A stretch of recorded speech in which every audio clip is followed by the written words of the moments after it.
Thank you, Dr. Rohan, and thank you, Dr. Sanjay Sharma. Good evening, everyone, and welcome to this panel discussion on basically a very different topic as such, that is embedding tobacco control within the clinical oncology programs and setting up the clinic. We want to see how feasible or how difficult it is to set up a clinic in an oncology setup. At the outset, I would like Come to and listen to them. If you want to listen, the okay. anatomy of No, lung cancer they won't see you now. to co-moderate this session and also for including this very important topic in today's discussion. Herein, I would like to begin with a recap from the previous speakers that tobacco use is one of the biggest public health threats that the world has ever faced, and it is again the largest preventable cause of death. And today we have a great panel of experts, I mean, from varied fields with huge experience, not only in their core competency, but having worked very intensively and aggressively in the field of tobacco control. So, without any further delays, my first question is to Dr. Rakesh Gupta, who is a surgical oncologist, but also very well known for his efforts in the field of tobacco control and cessation. So, Dr. Gupta, I request you to share your experiences in the field of tobacco control and especially tobacco cessation in brief, and then extend the discussion about its applicability in the oncology clinic setup. Dr. Gupta, please. Thank you, Gauravi, for the invite, and good evening to all the panelists and participants. My experience in tobacco cessation extends from quitlines to tobacco cessation clinics establishment as well as their operationalization, plus training the healthcare professionals in tobacco cessation delivery at the state level through the tobacco cessation clinics. And also I have worked with the state medical helpline to empower the counselors to deliver the quitline services in an informal setting. I consider that the applicability of tobacco cessation clinic in oncology setting is definitely possible. I think there is a willingness on the part of the oncologists as well as but the issues is we need to see it in the terms of two things. One is that we need to know who are all the stakeholders. So stakeholders, if I enumerate from the priorities, top priority one is the management. The concurrence is required from the management. We require a wholehearted support of the administration for whatever are the needs. Then we need to have the hospital reception and hospital information system, which can help us identify the patients who are tobacco users. And also we can manage our data in a way through the initial information that is provided by the patients and attendant, but also through the tobacco cessation clinic for what all has been done in the management of tobacco cessation. A very critical component, of course, we undeniably is the participation of the consultants or the doctors in tobacco cessation delivery. Their willingness to deliver tobacco cessation at every clinical counter is every clinical encounter is very, very important. But lastly, but most not in a way less important is the participation of the patients and the attendants, who in a general hospital setting or even in an oncology setting comes primarily for the ailment which is affecting them, be it myocardial infarction or whether it is stroke or it is lung cancer or cancers of any type. Their focus is more on getting the treatment for the disease rather than getting the tobacco cessation delivery. So all these stakeholders engagement is very important on a sustainable basis. And I consider the leadership has to come from the management. I'm emphasizing this point because I consider that we have already moved in the private healthcare setup. So it's very important that the management is roped in or management takes the proactive action. Second part that I wish to say here is the use of systems approach. Systems approach primarily means screening the patients who are coming to the hospital for tobacco use, treating them appropriately in the tobacco cessation clinic or otherwise through the consultants for tobacco cessation delivery, and following them up on a regular basis, at least for 6 months, so that they get supported for the needs they have in quitting tobacco, control of the withdrawal symptoms, and prevention of relapse.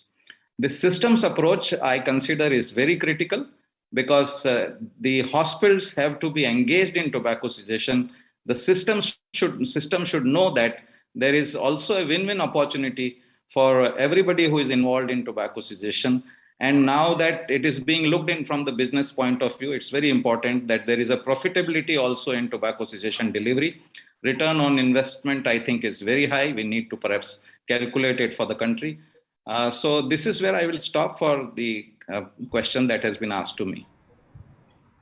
Thank you, Dr. Gupta, for highlighting the systems approach and also for emphasizing that every opportunity, whether the patient wants it or not, he has come for any complaint, but we make use of the opportunity to emphasize on tobacco cessation. Uh, uh, Now, my second question is to Dr. Zindal, who is also a pulmonary medicine specialist. So, I would like to know from him in your clinical practice, what percentage of the respiratory morbidity patients are actually tobacco users? And it's which form of usage, basically smoking or smokeless? How often patients quit on hearing about their diagnosis? How often they would substitute to other forms of tobacco, or is there any relapse after cessation? So, Dr. Vidubala also emphasized on this point. Her opinion, what she saw was that the patients don't quit, 80% would continue even after the diagnosis, hearing about the diagnosis. I would like to hear about your experience. Thank you very much. I think it will not be an exaggeration to say that most of the respiratory diseases are linked to smoking in one way or the other. See, some are directly linked to tobacco smoking, like chronic obstructive lung disease or COPD and lung cancer. Interstitial lung diseases, which are increasing now in prevalence, they're also largely seen in among smokers. See. So, in fact, COPD patients, almost 80% of them are related to smoking, and even amongst female, there are, of course, maybe different factors, either smoking or exposure to other type of combustions, smoke from combustion of biomass fuels and so on. Then there are other morbidities like bronchial asthma, or even pneumonias, infections, which are indirectly related to smoking, because smoking is one an important risk factors. Moreover, smoking may be an aggravating or trigger factor in several of these diseases. So I will say smoking is a very important cause. I will say that many of them have already quit smoking once they start coughing. You see, the patients of COPD or asthma, it's generally because they themselves start attributing it to this. They get the symptoms when they smoke, you see. So everybody advises them to quit smoking. I think a large number of these patients, whether of COPD or asthma, they have either quit or they're willing to quit. But there is the help to quit is generally meager, I will say, although the physician who is looking after these patients will always, we have always been taught about the 5-way strategy, that we should always ask, advise, and assess about smoking, etc. But I think in a busy OPD clinic, because it is generally difficult to stress upon, you see. So I think many of them fail again and again, and they quit for a few months, or and then they restart. But story is different with lung cancer. Again, these patients, in fact, in the past, many of even physicians thought that there is no idea of advising quitting and stressing too much time on quitting, because they have already developed a fatal disease like cancer. The recent evidence, of course, has been discussed even in this seminar, that even for lung cancer patients, quitting is of great importance in improving the quality of life and many other things. So I think in respiratory medicine, smoking is the most important risk factor, and it is important for physicians to be sensitized to its cessation. Thank you, Dr. Zindal, for sharing your experience. Now, my next question is to Dr. Vidubala. Dr. Vidubala, you have been working in a tobacco cessation clinic for such a long time in Chennai, and you nicely shared your experiences. Can you just throw light on is it so difficult to set up a tobacco cessation clinic in a pulmonary setup, or what does it entail? Is it feasible to set up a tobacco cessation clinic in a pulmonary setup? Thank you, Gauravi. Basically, I would like to take the points forward from Dr. Rakesh Gupta's presentation. Like, we have trained over a period of 3 years 188 dentists in a 5 days tobacco cessation workshop. So we every 3 months we continue to conduct. It's a paid workshop. We charge them and for their food and other materials and other things. So once the ministry has said that there is no funding for tobacco cessation clinics and you have to integrate into your routine services, so we started conducting such courses. So after over a period of time, 3 years in batches like 20 members, so we try to understand how many of them have actually set up the clinics in their colleges or in the clinical setup. More than 90% of them, what they said was the management is not willing. They do not prioritize this. And because they do not see any benefits in setting up a tobacco cessation clinic.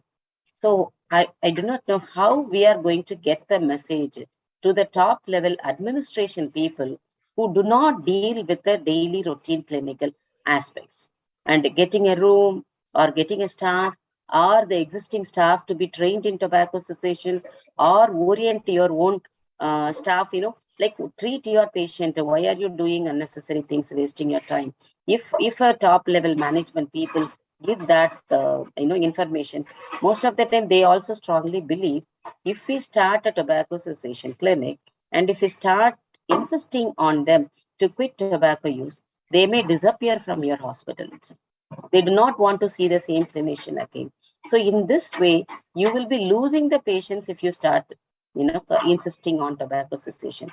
So the foremost thing is making to understand the importance and the benefits that we are going to have by having a tobacco cessation treatment in any clinical setting. This is the foremost thing that we need to do.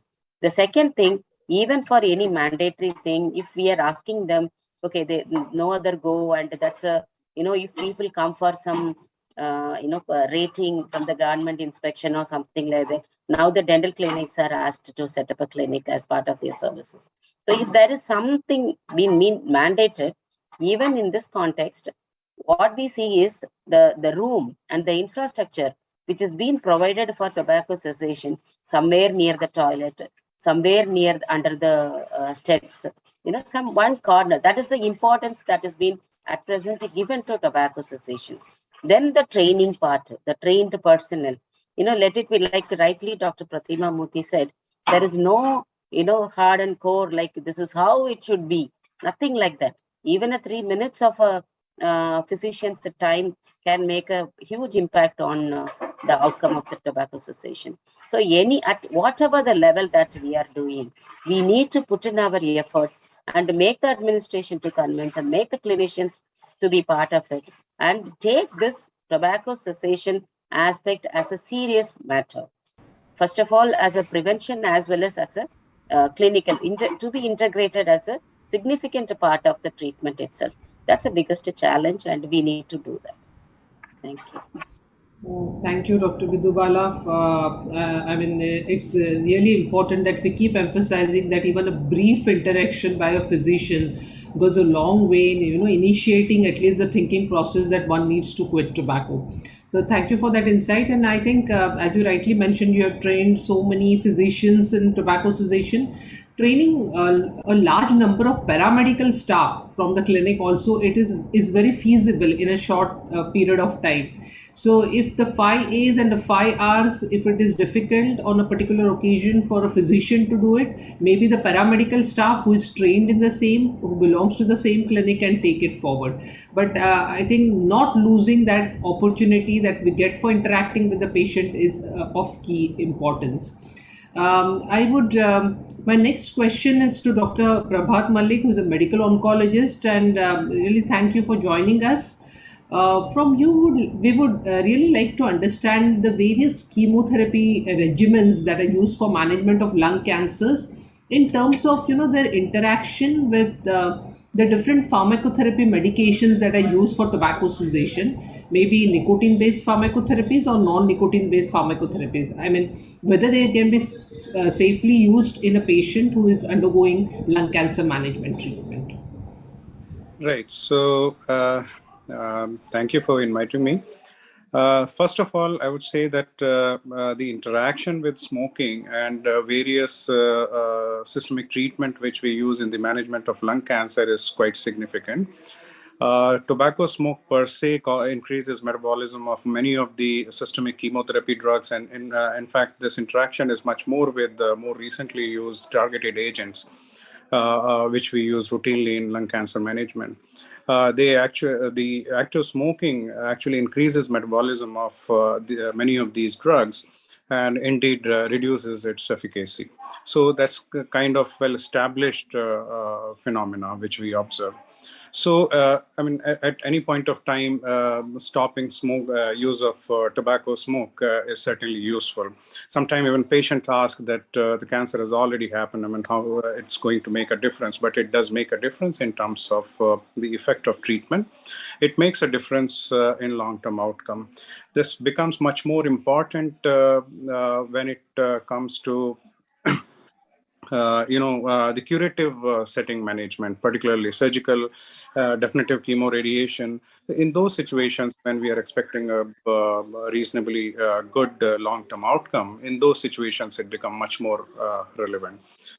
In terms of various pharmacotherapy agents which are used, for individual drug, one has to check the interaction, because we cannot use drugs which have effect on cytochrome P450.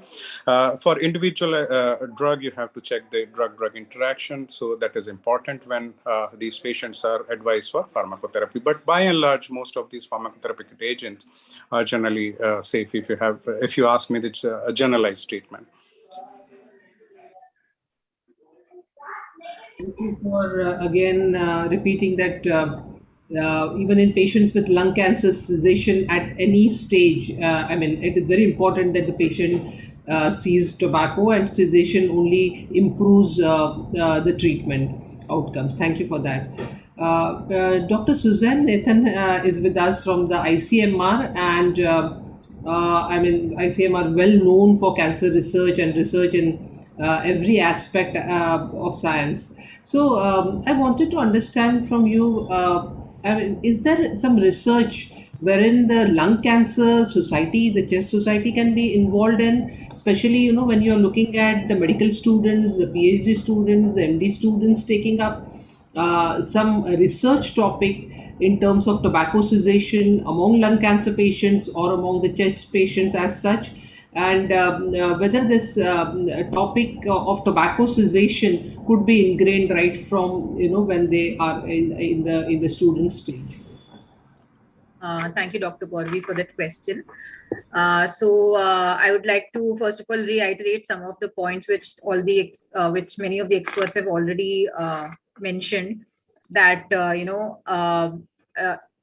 other than professionals, I mean conventionally trained tobacco cessation professionals, even physicians or even pulmonologists in the context that we are discussing in, can engage in tobacco cessation, if not full-fledged tobacco cessation with regard to behavioral therapy, pharmacotherapy, then definitely brief intervention. And similarly, like you just mentioned, this training or this basic training can also begin from medical school. And this would be an ideal situation, in fact, not only for pulmonologists, but for any medical or healthcare professional. If this training is incorporated in the medical curriculum, then that would definitely be of much more help. And especially in certain specialties like pulmonology, for example, that we are discussing today, as has been established that smoking is the primary risk factor for lung cancer. then for especially such healthcare professionals, it should be made mandatory, in the medical curriculum to further educate them about the adverse effects of tobacco, then how to address patients when they come to you for a cancer diagnosis. I mean, of course, not only cancer diagnosis, but even other respiratory issues which are as a result of tobacco smoking, and how to take a detailed history and to continue the tobacco cessation help, and to continue it throughout the procedure of the treatment of the cancer treatment. So with regard to research, so they based on the currently available literature, it has been noted that in spite of being aware of the risk factors, many physicians, including pulmonologists or oncologists who are directly interacting or coming across such patients, they don't always necessarily engage in discussing about the adverse effects of smoking. Or there is also a literature available wherein they do not probably educate them about the techniques which can be used for quitting the habit, or even referral, like one expert had mentioned, that even if the physician is not able to help, they can definitely refer the patient to a suitable facility. So even that is not a common protocol. So perhaps research could be performed on this aspect, that what are the barriers which prevent the pulmonologists or oncologists from taking these steps, or if at all, what could be the facilitators which would increase this practice among the oncologists. And secondly, another research question could be, like we all know, for any addictive habit, there are definitely a certain group of individuals who are not motivated enough to quit the habit, in spite of sometimes coming up, in spite of knowing of such grave diagnosis. So a research question could also be as to what prevents them, or what are the barriers that they need to overcome to finally engage in active tobacco cessation treatment.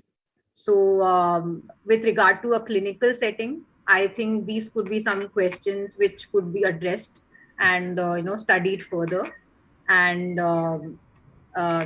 because especially we would like to see some evidence in the Indian setting, because as is also applicable for other research areas, the literature is not uniform or applicable for or it can be generalized in all settings. So definitely it would be nice to see certain Indian context-based studies on these aspects, so that accordingly measures can be taken, and implementation research and further implementation can be improved. Thank you. Then, with a lot of scope for research and the involvement of the Chess Society in conducting research on tobacco cessation. Dr. Pratima Murthy is an expert in tobacco control and cessation, and has been running the TCC with pharmacotherapy and behavioral therapy for a long time now, and she's very well known in the Tobacco Control Society. I would like to know from Dr. Pratima, is there a scope now that we include the individual need mapping, the mobile health technology, artificial intelligence, collective intelligence models as future directions towards tobacco cessation in oncology setups? Yeah, I think there's tremendous scope to use technology. We've already been using technology through our digital academy to train not just physicians, but other healthcare professionals in tobacco cessation. There are apps that are available.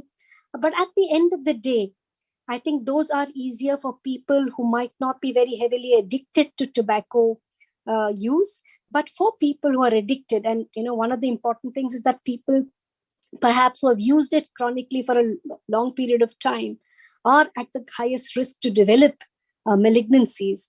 So I think it's very important to recognize that from a preventive point of view, not just tobacco use, the use of alcohol, diet, exercise, ability to handle stress, many of these have a preventive role. And I think that's something that we need to focus on. But even in terms of people who have disease conditions, in order to keep their immunity intact, to prevent further problems, the importance of cessation needs to be underscored. I just wanted to address the issue of pharmacotherapy. There is evidence, for example, that NRT, although there are no long-term studies, that it doesn't cause any tumorigenesis, and therefore, it might be used at least for a 12-week period to get people off tobacco. We know that it's not safe to use e-cigarettes, for example, as a substitute, because e-cigarettes have various aldehydes which are associated with carcinogenesis. So that's something that is known. The non-nicotine replacement drugs like bupropion may actually provide some help in terms of reducing cancer-related fatigue. So that's again another area. And similarly, there are studies about varenicline and its possible use potential in patients who have lung cancers in terms of tobacco cessation. So I think there is a lot of scope. Patients are afraid when they come with the diagnosis of lung cancer. The physician should be able to make them confident that it is possible to quit and improve their lives and support them in the quit attempt. Thank you, madam, for also including your experiences with pharmacotherapy. Just to add on it, with varenicline, the suicidal tendencies, how much do you see it, and would you say? Yeah, so earlier there used to be great concerns about the suicidal tendencies, and there were black box warnings as well. While it is important to kind of make sure that you're monitoring patients, now it is known that these were not as much as it was thought about earlier, but obviously it has to be given under medical thing. And in fact, there is some studies suggest that extended treatment of varenicline actually might be very effective in patients, but these are very small and few studies in between. But there's nothing to suggest that outcomes have worsened. So I think there is hope in pharmacotherapy as well, in addition, of course, to the behavioral interventions, particularly in patients who have severe addiction. Thank you, madam. And I'll ask one more question, and then I think I'll hand over to Dr. Rohan to really decide how much time we have and how we can take it forward. But before I end up, I want to ask one question to Dr. Rakesh Gupta.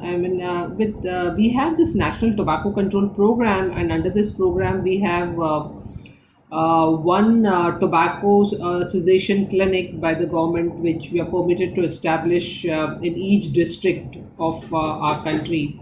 And with 29% of our adult population using tobacco in one form or the other, can you describe what would be the significance of this single clinic at the district level, and what is the importance of it?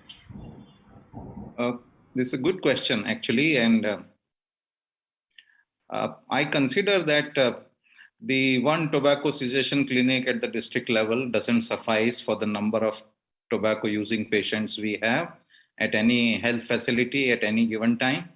So it's important that tobacco cessation delivery becomes the norm for all the healthcare workers. I'm extending my comment beyond the doctors. For all the healthcare workers, their participation should be mandated, and they should be appropriately empowered, which is also possible because, as Dr. Pratima has said and Dr. Vidubala has said, empowerment is not difficult. It is the attitude of the healthcare workers and the doctors to deliver it.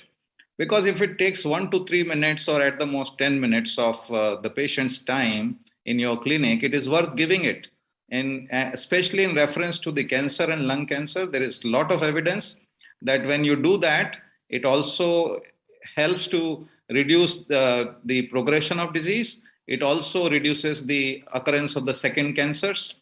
There is a recent study, which has a prospective study in over 500 Russian patients. And this has clearly shown that it not only helps the patients, and this is primarily for lung cancer patients, that it helps to reduce the progression of disease, and it also gives them a longer duration of disease-free survival. So I consider that it is absolutely necessary that we move from one TCC clinic in NTCP to clinics TCC integration at all levels of our healthcare system, not necessarily to have a tobacco cessation clinic, but I consider it's time that we think about mandating our healthcare workers to deliver tobacco cessation. Thank you, Dr. Gupta.